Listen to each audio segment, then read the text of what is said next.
नमस्कार दोस्तों, न्यूज आज के डिजिटल प्लेटफॉर्म पर आपका बहुत बहुत स्वागत है। मैं हूं आपके साथ रजत कुमार।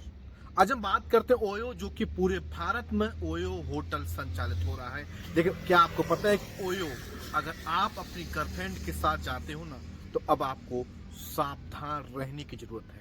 ओयो में काफी बदलाव किए गए हैं। बदलाव क्या है वो हम आपको बताते हैं। अगर आप शादीशुदा नहीं हो, अनमैरिड हो, उसके बावजूद भी आप अपनी गर्लफ्रेंड के साथ ओयो जाते हो, तो अब अगर आप जाओगे तो जेल भेज दी जाओगे, या आपको उस होटल में या उस ओयो में कमरा नहीं दिया जाएगा। क्योंकि जिस तरीके से अक्सर हमने देखा है कि लगातार जो खबरें थी वो ओयो से निकल कर आ रही थी, ओयो से निकल कर, जिसमें देखा जा रहा था कि जिनकी शादी भी नहीं हुई है वो भी कपल है या जो लोग हैं वो ओयो में जाते हैं, जिसके चलते बड़ी बड़ी घटनाएं सामने आती हैं। अब जो ओयो के निदेशक हैं उन्होंने काफ़ी बदलाव किया है कि अगर आप शादीशुदा हो तो ही आप ओयो का इस्तेमाल कर सकते हो, अर्थात आप ओयो बुक नहीं कर सकते हो। अगर आप कोई भी ओयो ऑनलाइन भी बुक करोगे तो उसमें भी काफ़ी बदलाव दिया गया है। उसमें आप पर तमाम जो डॉक्यूमेंट हैं वो मांगे जाएंगे, जैसे कि शादी का रजिस्ट्रेशन या जो आधार कार्ड और अन्य जो डॉक्यूमेंट होंगे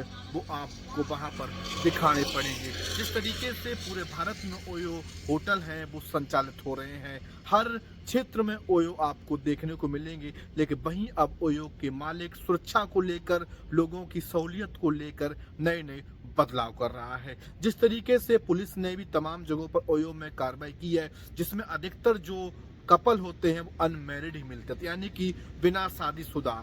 लेकिन जिस तरीके से उन घटनाओं पर लगाम लग सके, और ओयो अक्सर बदनाम हो चुका है, लेकिन उस बदनामी को अब ज़्यादा रूबरू ना करके ओयो को एक अच्छा होटल नाम दिया जाए, जिसको चलते अब जो ओयो के मालिक है, निदेशक है, उन्होंने ये एडवाइजरी जारी की है। अगर आप ओयो जाते हो तो अगर आप रूम बुक करोगे या ओयो को लेना चाहोगे रेंट पर, तो आपको वहाँ पर पूरे दस्तावेज, वहाँ पर पूरा प्रूफ देना पड़ेगा कि आप जिसके साथ हो वो आपकी वाइफ हैं या परिवार के लोग हैं। ओयो अक्सर हमने सुनते हैं कपल ही रुक सकते हैं, ऐसा नहीं होता हो। ओयो एक होटल है, उसमें कोई भी व्यक्ति, जैसे अन्य होटल होता है उसी समान उस होटल का भी नाम है, तो उस होटल में आप बिना किसी कपल के साथ भी रुक सकते हो, ना कि जरूरी नहीं कि कपल ही हो। तो ऐसे में एक अच्छा कदम है ओयो के मालिक की तरफ से कि जिस तरीके से ओयो पहले से ही थोड़ा गलत गतिविधियों में रहा है।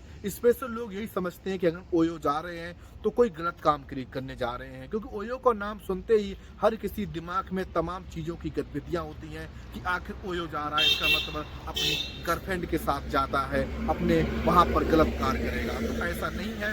ओयो सिर्फ एक होटल का रूप है, यानी कि अन्य होटल जैसे कि ताज होटल हो गया, क्राउन प्लाजा होटल हो गया, रेडिसन हो गया, वैसे ही ओयो है। तो ओयो ये है कि भारी संख्या में है, हर कस्बे में आपको वहां पर कम रेट पर आपको वो हर सुविधा देता है। तो ऐसे में ओयो का इस्तेमाल जरूर करें। लेकिन अगर आप शादीशुदा हैं, परिवार के साथ जाओगे, तभी आप ओयो आज के बाद बुक कर सकते हो। इसकी शुरुआत है वो मेरठ से हो चुकी है। धीरे धीरे तमाम वो जिले, तमाम वो राज्य में ये पूरे कानूनी जो एडवाइजरी है वो हर ओयो होटल पर लागू कर दी जाए। अगर उसका जो मान्य नहीं किया जाए, अगर होटल संचालक उनको मान नहीं करता है तो उसके खिलाफ कानूनी कार्रवाई भी की जाएगी। नमस्कार।